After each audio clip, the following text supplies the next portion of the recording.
NCP এককভাবেই তার সমস্ত সাংগঠনিক এবং নির্বাচনী প্রস্তুতি গ্রহণ করতেছে। আমরা কারো মুখোমুখি নেই, কারো উপর নির্ভরশীল হয়ে আমরা রাজনীতি করব না। কিন্তু নির্বাচনে কৌশলগত কারণে বা দেশের বৃহত্তর স্বার্থে যদি কোনো ধরনের সমঝোতা প্রয়োজন হয়, আমরা সেটার জন্য ওপেন আছি। আমরা এতটুকুই বলছি, কিন্তু আমরা কিন্তু কার সাথে জোট হবে কি হবে না সেটার উপর বসে নেই, সেটার উপর নির্ভর করে নেই। আমরা আমাদের মতোই কার্যক্রম করতেছি এবং আমরা আমাদের মতো প্রস্তুতি গ্রহণ করতেছি। আর দ্বিতীয়ত হচ্ছে, আমরা বলেছি যে গতকালকে আমি বলেছি যে জোট করব না, আমি বলিনি, আমরা বলছি অনেক ভাবতে হবে আমাদের, কারণ জনগণের আমাদেরকে নিয়ে অনেক প্রত্যাশা আছে।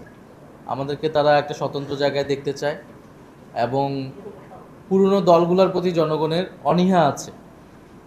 আওয়ামী লীগ তো একটা ফ্যাসিস্ট রূপ নিয়েছিল, জনগণ তাকে বিতাড়িত করেছে। এছাড়াও যে দলগুলো আছে গত 16 বছর তাদের ভূমিকা জনগণের পক্ষে সঠিকভাবে দাঁড়াতে না পারা এবং ঐতিহাসিকভাবেও অনেক দলের অনেক ধরনের ব্যাগেজ থাকার কারণে কিন্তু জনগণ, আমরা মনে করি, নতুন রাজনীতির আকাঙ্ক্ষা সমাজে তৈরি হয়েছে। সেই জায়গা থেকে আমরা বলেছি যে আমরা এবং বিভিন্ন দলের কিন্তু বিভিন্ন ধরনের কলঙ্ক রয়েছে।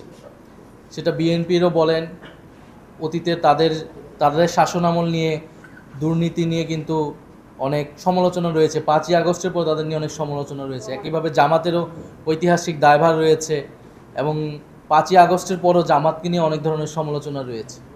ফলে সেই জায়গা থেকে এই ধরনের দলগুলোর সাথে কোনো ধরনের জোটে গেলে তো আমাদেরকে অবশ্যই ভাবতে হবে, সেই কথাটি আমরা বলেছি। তবে আমরা আমাদের মতো করে আগাতে চাই এবং আমরা এটাও বলেছি আমাদের জোটের বিষয়টা বা এটা একটা নীতিগত জায়গা থেকেই হতে হবে। জুলাই সনদ বা বিচার বা গণ অভ্যুত্থানে প্রশ্নে বা নতুন বাংলাদেশের প্রশ্নে, সংস্কারের প্রশ্নে তাদের ভূমিকা কেমন, সেই জায়গায় যদি আমাদের সাথে কারো আমরা দেখি যে আমাদের কাছাকাছি রয়েছে, সেই বিষয়ে আমরা হয়তো চিন্তাভাবনা করব। আমরা তো বলেছি যে শাপলা তারা না দিলে এটা ব্যাখ্যা দিতে হবে। তো আমরা তো মনে করি যে শাপলা তারা হয়তো দিয়ে দিবে। আর শাপলা যদি তারা দিতে ব্যর্থ হয়, তাহলে শাপলা মার্কা যদি তারা দিতে না চায়, তাহলে